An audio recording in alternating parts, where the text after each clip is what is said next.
falamos de trânsito, de transporte público também, um calcanhar. Esse é daqueles grandões, hein? Faz tempo, e agora na pandemia muito mais. Por isso está com a gente um dos especialistas nesse assunto, conhece demais, comandou a CET aqui em São Paulo durante muito tempo e agora é presidente da Associação Nacional de Transportes Públicos.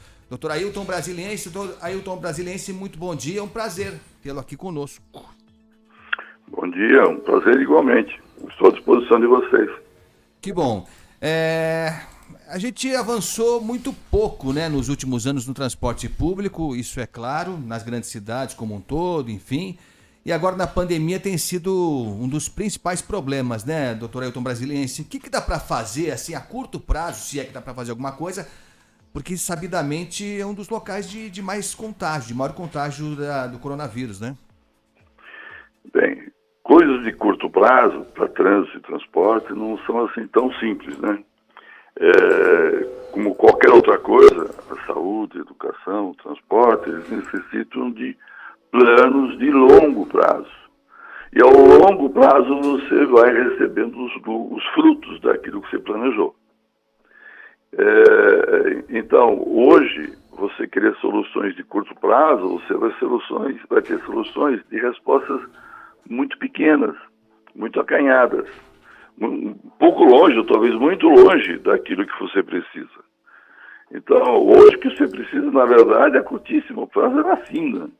É a cultura que está se estabelecendo de distanciamento, de máscara, de álcool gel, como o comercial que passou agora há pouquinho antes da minha entrada. Mas os cuidados com a saúde, os cuidados com a cidade, eles têm que ser permanentes e tem que estar sempre olhando no mínimo 10 anos à frente, se possível 20 anos à frente. Caso contrário, você constrói a cidade torta, a cidade errada, a cidade cara, a cidade em que você demora para você se deslocar. E ainda por cima, custa muito caro se deslocar numa cidade mal construída, mal planejada. Qual o motivo, né, pelo qual as autoridades não se debruçam e não elegem como prioridade essa questão da mobilidade urbana, né? O senhor que já passou aí pela administração pública, né, e acompanha de perto esse assunto, o que trava o andamento desses projetos, o que impede que nós tenhamos sucesso, né, nessa empreitada, se nos compararmos com países que estão no mesmo patamar do Brasil? A cidade do México, por exemplo, tem uma linha metroferroviária muito maior do que a nossa aqui em São Paulo, né? Que trava essa discussão, que impede o avanço, né, de projetos nessa área para dar mais conforto, para dar uma situação mais agradável para quem depende do transporte público diariamente, hein? Bom, o fundamental é a cidade e a sociedade ter um plano, ter um planejamento de curto, médio e longo prazo. Eu vou passar um pouquinho pela história da cidade de São Paulo, porque ela teve momentos em que as coisas estiveram melhor organizadas e depois nós desorganizamos de vez. Eu vou começar em 1900. Em 1900 a cidade tinha 200 mil habitantes. Era a segunda cidade mais populosa do Brasil.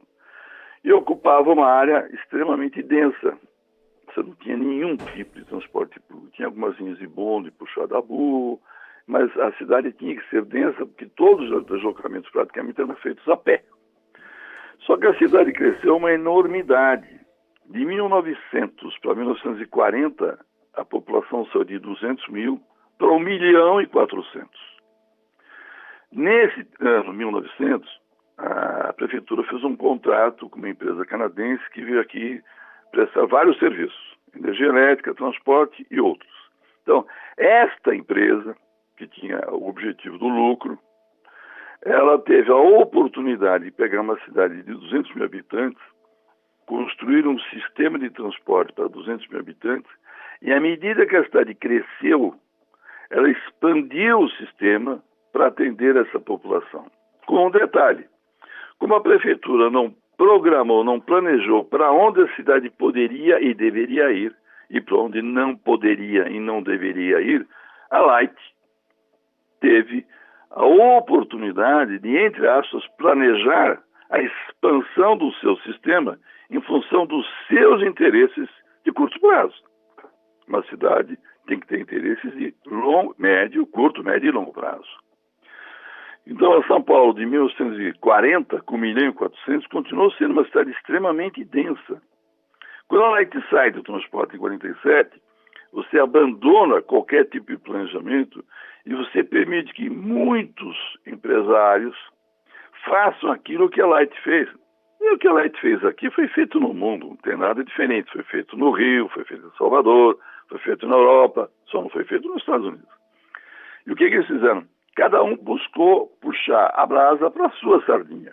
Então o cidadão comprava uma gleba, fazia uma urbanização qualquer, fazia o arruamento, fazia os seus lotes e vendia.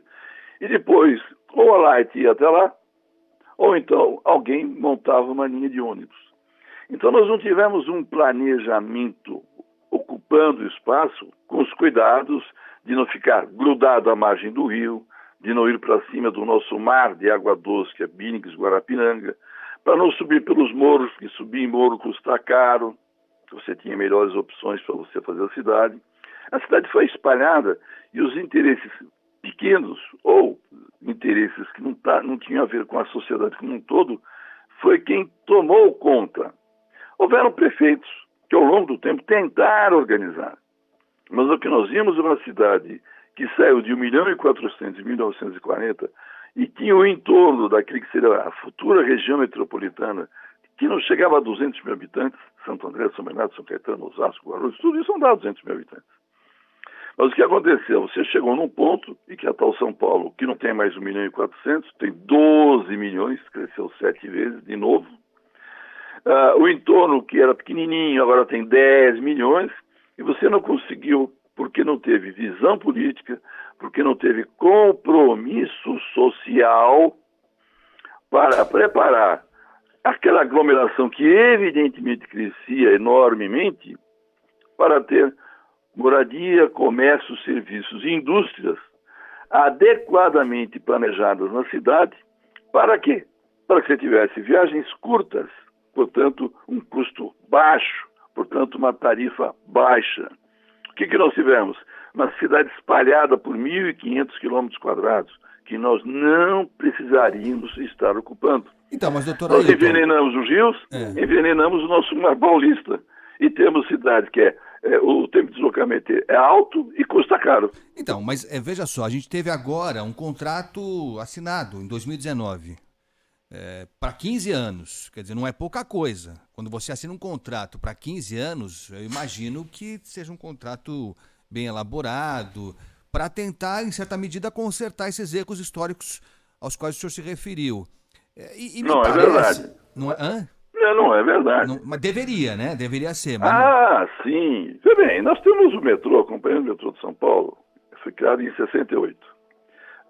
Antes dela, o Barão de Mauá, em 1867, passou por aqui um trem que saía de Jundiaí para pegar café, passava para a cidade, porque era caminho, e levava até o porto. Ao longo do tempo, você foi tendo passageiros. E logo em seguida, em 1867, no estado de São Paulo, várias ferrovias foram criadas para fazer interligação da capital com o interior. Mas foram sempre projetos privados, projetos que olhavam o interesse direto e imediato do grupo de empresários que estavam investindo. O poder público, poucas ou raramente, realmente se interessou em organizar a cidade ou as cidades.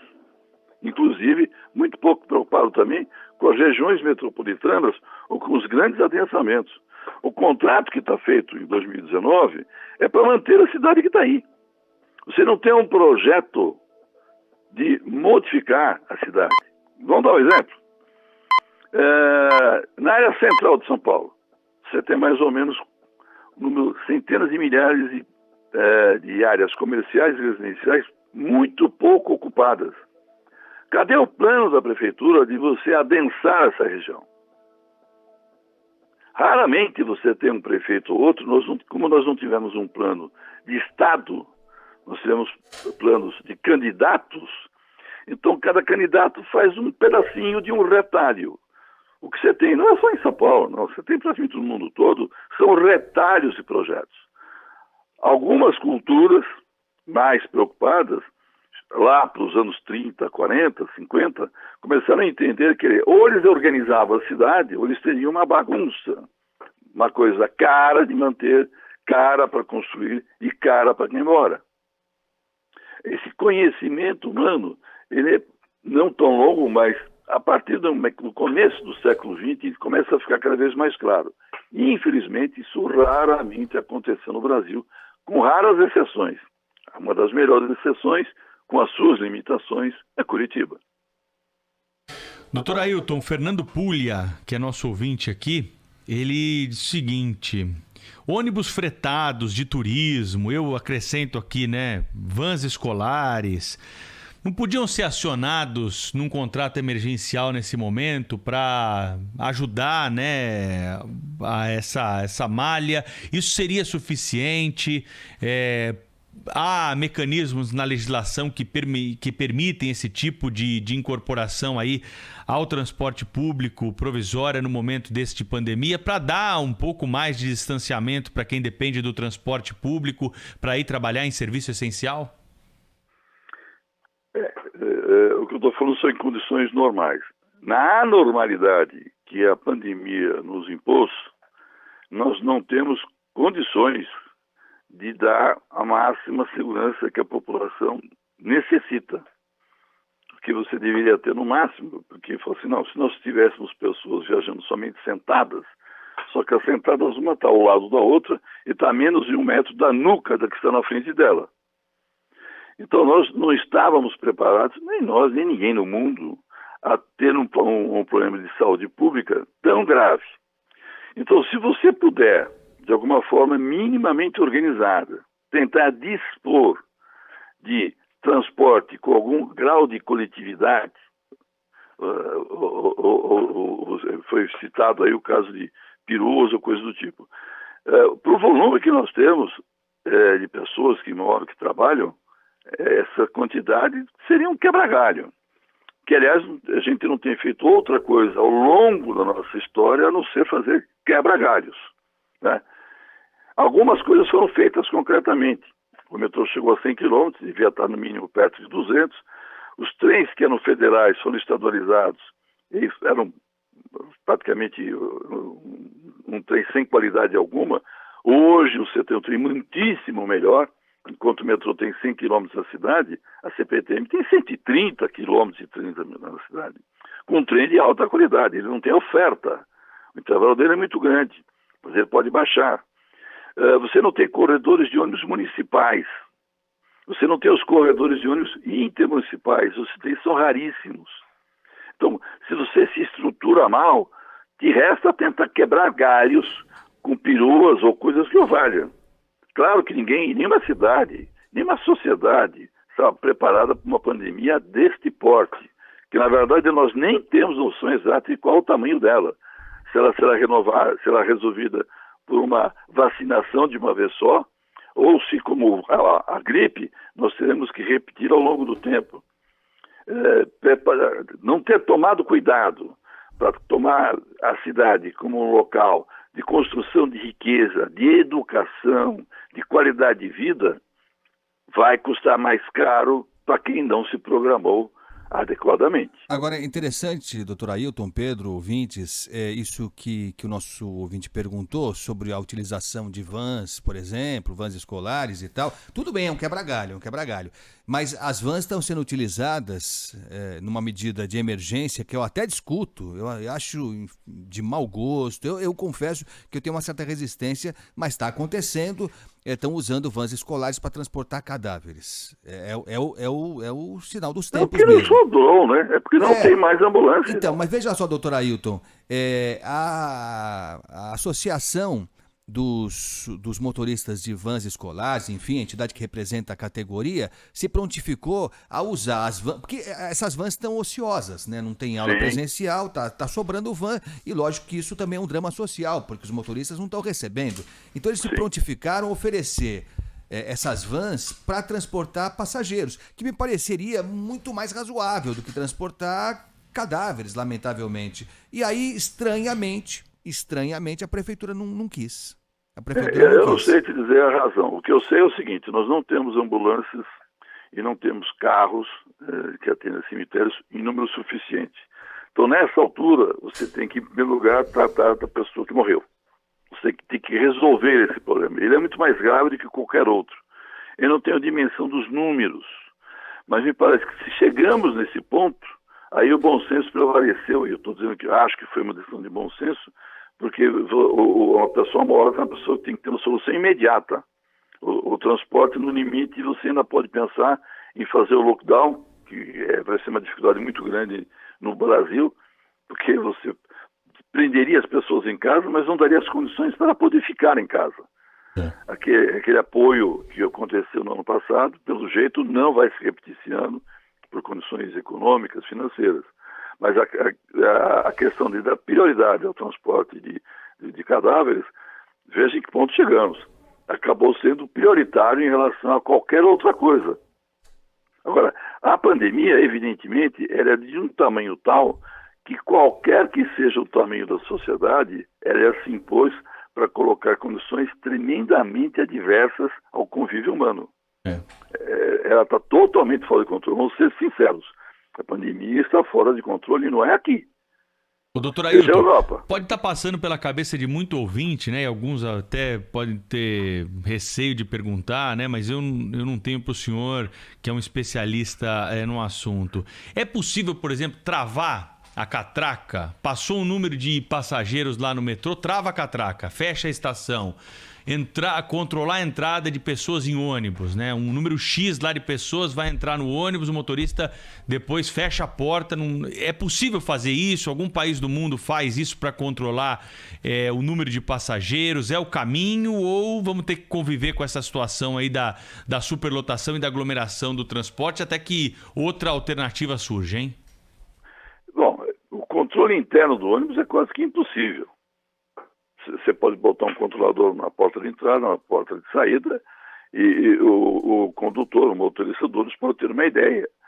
Mas as viagens não são definidas com início e fim. O cidadão sobe no ônibus, o motorista não sabe se ele vai descer dali um ponto ou no ponto final. É um controle muito difícil de ser feito. Isso aí teria que ser resolvido via cultura. Ou seja, você ter campanhas massivas, rádio, televisão, jornal, revista, para que as pessoas só se deslocassem em reais necessidades, que elas entendessem que o ônibus que elas pediu, sinalizou para que ele parasse, e o ônibus não para, ela entendesse que aquele ônibus estava já com a sua lotação máxima, seja ela qual for. Nós temos um problema de cultural, um problema de negociação. As pessoas acreditam nas autoridades públicas, isso é um problema sério. Tanto é que a autoridade pública pede para as pessoas usarem máscara, elas não usam. Para manter distanciamento, elas não fazem. E até recentemente havia um número muito grande de uma pesquisa que eu vi, quase 30% da população, que dizia que não ia se vacinar. Quer dizer, há pouca credibilidade nos órgãos públicos. Então, isso você demora muito tempo para construir e rapidamente você perde essa credibilidade, principalmente quando você não cumpre o que prometeu. É uma situação que pode se tentar, mas, sinceramente, não dá para esperar resultados a curto prazo. É uma questão política de construção de credibilidade. E há uma questão financeira também aí, né, doutor Ailton, na minha opinião. Lógico que há uma falta de compreensão da opinião pública de um modo geral, porque também a gente não consegue ver consistência nas orientações dadas pelo poder público também como regra, né? A gente não consegue perceber uma estratégia com começo, meio e fim, então você fala, bom, se cada hora é uma coisa, eu também não vou levar a sério. Mas há uma questão econômica clara atrás disso, né? Para algumas empresas, a impressão que dá para a gente, quase a convicção, é de que para as empresas de transporte coletivo, metrô ou ônibus também, não há essa preocupação. Quanto mais gente apinhada no ônibus, melhor. Aliás, sobre isso, doutor Ailton Brasiliense, o nosso ouvinte aqui, viu, Pedro Campos, Adamo Bazzani. Opa, nosso colega de peso, hein? Doutor Ailton certamente conhece o Adamo Bazzani. Conhece muito bem. Aliás, um abraço pro Adamo Bazzani, nosso companheiro de sempre, jornalista. Ele está perguntando o seguinte, preciso falar um pouquinho sobre a proposta da Associação Nacional de Transportes Públicos, que o senhor representa, de deixar mais transparente as remunerações das empresas de transporte coletivo. Bom, quem é que não conhece o Adamo, né? Figura. Nessa área de transporte, quem não conhece o Adamo não é da área, né, doutor? Não conhece transporte, né? Bom, a ANTP, a Associação Nacional de Transportes Públicos, que existe há 43 anos, que eu tinha hoje o privilégio de presidir, e que teve como primeiro presidente e fundador o Plínio Asman, que você já o entrevistaram há algum tempo atrás aqui no Jornal Gente. A preocupação nossa sempre foi qualidade de transporte. Nunca foi transporte, mas um transporte que tenha qualidade. Um transporte que tem tudo a ver com o planejamento que é feito nas cidades, com a distribuição das viagens, com a própria distribuição de moradia, comércio e serviços que são feitos na cidade, para que você tenha uma melhor condição de transporte. A nossa grande luta sempre foi qualidade. E quando você fala em qualidade, não é 10 passageiros em pé por metro quadrado. Não é você chegar num ponto de ônibus e não saber qual o tempo que o ônibus vai chegar.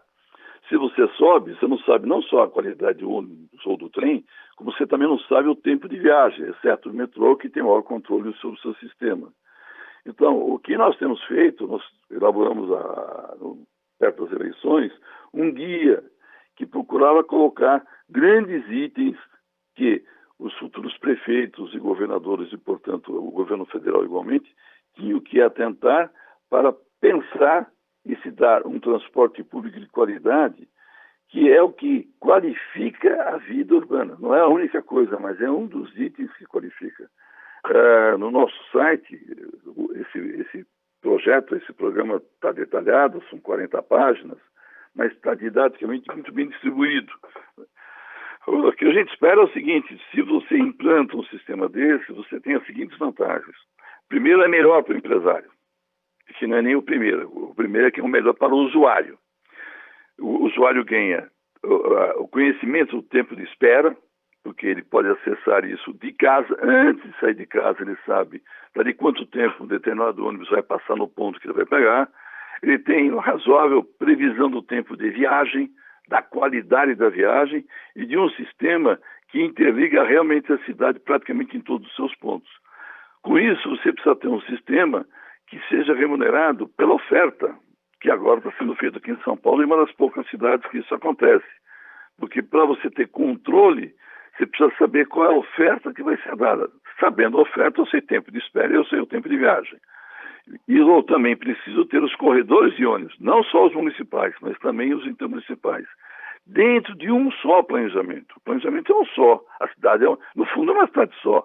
Quando você sai de São Paulo e vai para São Caetano, Santo André, você mal percebe que você mudou de município. Você nem imagina que você estava em São Paulo, passou por São Caetano e está em São Bernardo, você quase não nota. E é isso que deve acontecer no sistema de transporte. Ele tem que ter um plano amarrado com os do solo e tem que ter um plano amarrado com a oferta que vai ser dada pelo transporte público. Eu imagino que a pergunta do Adamo Bassani seja um pouquinho nesse nível de provocação. A sociedade, no fundo, nós sabemos o que tem que ser feito. Não é só a NTP, outras entidades sabem o que deve ser feito. O problema é que nós temos, na candidatura do prefeito, um cidadão que vai defender um pedaço do projeto. Não se enxerga o projeto todo. Nós temos que ter um projeto para 10, para 20, para 30 anos. Se você construir esse projeto, nós vamos eleger não o prefeito que vai inventar uma moda, mas vai ser o melhor gerente de um projeto que todos nós construímos, e ele será aquele que vai induzir para que aquilo aconteça. Caso contrário, na alternativa de prefeitos, você tem retalhos. Um ataca um pedaço, outro ataca o outro ataca um outro pedaço. Você não tem nada de qualidade perfeita. Você não tem saúde, você não tem educação, você não tem a questão sanitária, você não tem coisa alguma que se possa falar: peraí, existe uma estrutura que ao longo do tempo vai nos dar tal resultado.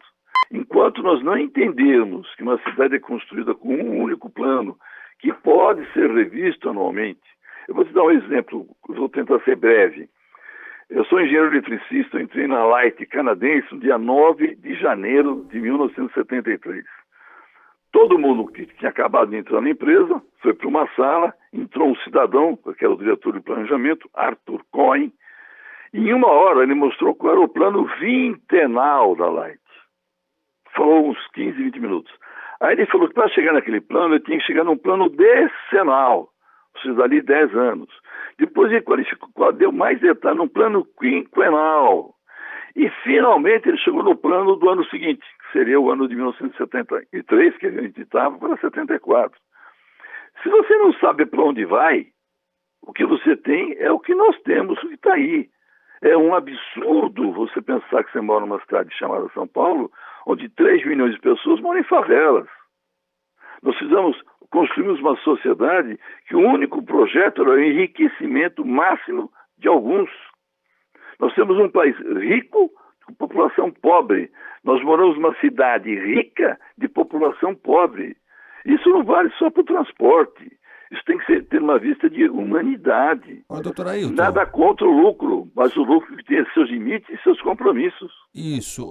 O lucro é um tema importante também, porque o senhor falou do revezamento de prefeitos e tal, sem levar em conta que algumas medidas parecem ter outros interesses, mas considerando só que o interesse público é o que conduz as decisões dos prefeitos. Eles vão fazendo de acordo com o que eles imaginam como prioritário e fica essa coxa de retalhos a que o senhor se referiu. Agora, trocam os prefeitos, mas as empresas de transporte coletivo parece que continuam sempre as mesmas. Mudam de nome às vezes e tal, continuam sempre as mesmas. E ao contrário de outros estados, outras cidades, em que até tem empresa de transporte coletivo que quebra, viu, Pedro Campos? Tem empresa que quebra. Aqui em São Paulo, as empresas parece que estão cada vez melhores, com pandemia, sem pandemia. Não é preciso abrir essa caixa preta, não, doutor Ailton? Olha, em São Paulo é difícil dizer que tem uma caixa preta. Até a própria ANTP, Associação Nacional de Transportes Públicos, nós ficamos 3 anos trabalhando com a sociedade civil e com os empresários na construção de uma coisa chamada planilha. Quanto custa transportar as pessoas? A cidade de São Paulo, e não é a única, ela tem um contrato de demanda. Se você tem um contrato de demanda, se o ônibus tem 200 pessoas ou tem 100, ele vai sair naquele horário. Então, esse é um controle que o poder público tem que ter. Se ele não tiver esse poder, ficará a cargo do empresário colocar a oferta que ele achar conveniente no momento que ele achar conveniente. O problema é o seguinte, o poder público é quem tem que dizer o que o empresário vai fazer. O poder público é o contratante. Se quem contrata não dá a mínima bola para aquilo que o contratado vai fazer, que é o que acontece na maioria das cidades, o que você quer que aconteça? Vai acontecer um interesse imediato, um interesse privado. Nós temos um drama sério, que é o poder público no Brasil tem muito pouco compromisso com a população. Você tem que estabelecer, vamos pegar o metrô. O metrô pode colocar um trem cada 90 segundos, porque tem uma oferta. Muitas vezes a demanda não é tanta e ele está lá com seus 90 segundos, ele está ofertando. Porque esse é o contrato que se tem com o metrô. Esse é o contrato que está se buscando fazer com a CPTM. Você tem intervalos regulares, era 6 minutos, algumas linhas estão com 4, e chegar até 3 minutos. Esse é um compromisso. Então, quando o Estado se compromete, ele faz a licitação e ele exige. Agora, se o Estado não faz isso, você vê que a maioria dos prefeitos estão numa condição muito delicada. Nós temos hoje empresas quebrando a 3x2, porque não tivemos um planejamento mínimo adequado. Claro que uma pandemia é uma coisa fora do controle, é uma coisa totalmente maluca. Nós não temos hoje o controle dessa pandemia, espero que a gente venha a ter o mais rápido possível. A pandemia é um caso tão extraordinário que fica difícil você querer comparar com condições normais. Mas em condição normal, o prefeito tem que saber. Aliás, em algumas cidades europeias, os prefeitos andam de ônibus, os vereadores andam de ônibus. Na Suécia, o deputado federal e estadual andam de ônibus, ou de trem, ou de bonde. Então, você conhece algum vereador, deputado, prefeito que ande de ônibus em São Paulo, no Brasil? Não tem nenhum. Nem durante a campanha. Eles sabem que o serviço não é bom. Nem durante a campanha. Eles contrataram. Diga, desculpe. Não, desculpe, eu que peço desculpa. Nem durante a campanha eles pegam ônibus. Não, nunca. Ele não quer a imagem dele ligada ao ônibus em hipótese alguma, porque ele sabe muito bem que ele não vai cumprir nada. Agora, ele não vai porque ele não quer. Ele não vai porque ele não quer, ele não vai porque a Câmara Municipal não quer. A sociedade, infelizmente, aceita uma coisa imposta, jogada contra ela, não a favor dela. Isso é jogado. Tem cabimento você sai da sua casa às 7 horas da manhã e fica 40 minutos esperando o ônibus? Claro que não. Excepcionalmente você pode entender. Que é isso? Até porque, né, seu Ailton Brasiliense, além de andar de transporte público, eles tinham que entender que cidade avançada não é aquela em que pobre tem carro, mas que o rico usa o transporte público, né? Como acontece, por exemplo, na Europa. Agora, eles não eram assim. Eles eram como nós somos hoje. Eles resolveram estudar o problema, resolveram aprender e tiveram pressão da sociedade. Eles também não fazem isso só fazem para mostrar para o eleitor dele que aquilo que ele falou na campanha, ele efetivamente executa. Olha, então, uma cultura construída. Essa linha aqui, a linha ouro, né, do metrô de São Paulo, do monotrilho, essa acho que é um símbolo, né, da incapacidade de se desenvolver e de se colocar em prática aquilo que foi estudado para uma região. É uma linha que foi desenhada para a Copa do Mundo de 2014, disputada no Brasil. O estádio do Morumbi estava na lista aí dos campos de futebol que seriam usados no torneio. Se desenhou uma linha, se começou a obra e até hoje nós não temos uma viagem executada, uma composição que passou por esse mausoléu que se transformou ali na Avenida Jornalista Roberto Marinho. Essa linha já foi mudada, não vai mais chegar ao Morumbi, mas essa ligação do aeroporto de Congonhas com a CPTM seria importante, mas tanto tempo depois, imagino que é uma linha que já vai nascer superlotada, né, seu Ailton Brasiliense? Bom, a linha, na verdade, não era bem essa. Ela sairia do Jabaquara, a estação Jabaquara, Isso. Ia fazer esse percurso e ia até a última linha a estação da linha 4, que é a Vila Sônia. Acontece que há um problema sério ali na saída de Jabaquara. Você tem que fazer uma desapropriação que a prefeitura não fez por diversas razões. A linha, na verdade, seria uma linha ótima.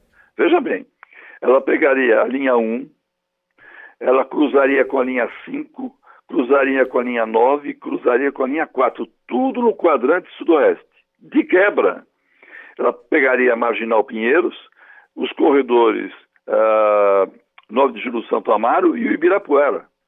E passava na favela de Paraisópolis, né? Que é a segunda maior favela de São Paulo. Sim. Ela faria uma interligação no quadrante sudoeste simplesmente excepcional. Ela não teria muitos passageiros por trecho, porque você teria tantos interesses para descer intermediariamente que você teria cada 100 passageiros que subissem no Jabaquara, talvez 10 chegassem na Vila Sônia. É o melhor dos mundos, então. O melhor dos mundos, né? Sim. Agora, isso não é impossível. Isso não está liquidado de vez. Isso o Estado, junto com as prefeituras, tem que continuar pensando nisso. O quadrante sudoeste da cidade de São Paulo é o mais rico da cidade. Ele tem menos população que o quadrante sudeste. O oeste da cidade tem muito menos população que a zona leste. A zona leste moram quase 4,5 milhões de pessoas. A zona sul todinha mais ou menos 4,5. A oeste e norte, os outros 3 que estão faltando. Então essa interligação, que é periférica, é uma ligação fundamental para esse quadrante. Se ela vai demorar para ser feita, se tem muita coisa para ser resolvida, que seja resolvida. Mas o que não pode é não fazer essa linha completa. Assim como a própria linha 15, que está na Zona Leste, ela não pode parar só na Vila Prudente ou na estação seguinte, lá que ela vai cruzar com a linha 10. A linha 5, ela tem que cruzar a cidade e ir para a Zona Leste. A malha do metrô que está proposta, que são mais ou menos 60 quilômetros, somadas aos 130 da CPTM, a soma hoje dá 230 quilômetros de trilhos, que é mais que a Cidade do México, que você citou lá no começo, né? Se você acrescentar mais 60, se você fizer os corredores municipais que cabe a cada prefeitura, os corredores intermunicipais que cabem ao Estado, mas você tem que botar tudo isso num plano. Então é o seguinte, daqui 5 anos acontece não sei o quê, daqui 10 outros. Quer dizer, nós temos que ter um planejamento. Você imaginou fazer uma casa Um dia o cara começa a fazer o quarto, no dia seguinte o cara começa a fazer uma parte do banheiro, depois ele pega e faz um muro do vizinho. É isso que nós estamos fazendo nas cidades brasileiras. Nós estamos construindo uma casa onde não tem plano nenhum, cada um fez um pedacinho. A soma é nada. Um monte de A puxadinha. soma é uma coisa horrível, insuportável, cara, demorada. A troco de quê? Porque os nossos políticos têm baixíssimo ou nenhum compromisso com aquele que eles elegem. Aliás, a nossa classe política talvez seja pior por aí. Mas, sinceramente, se ela não é a pior, deve ser a segunda.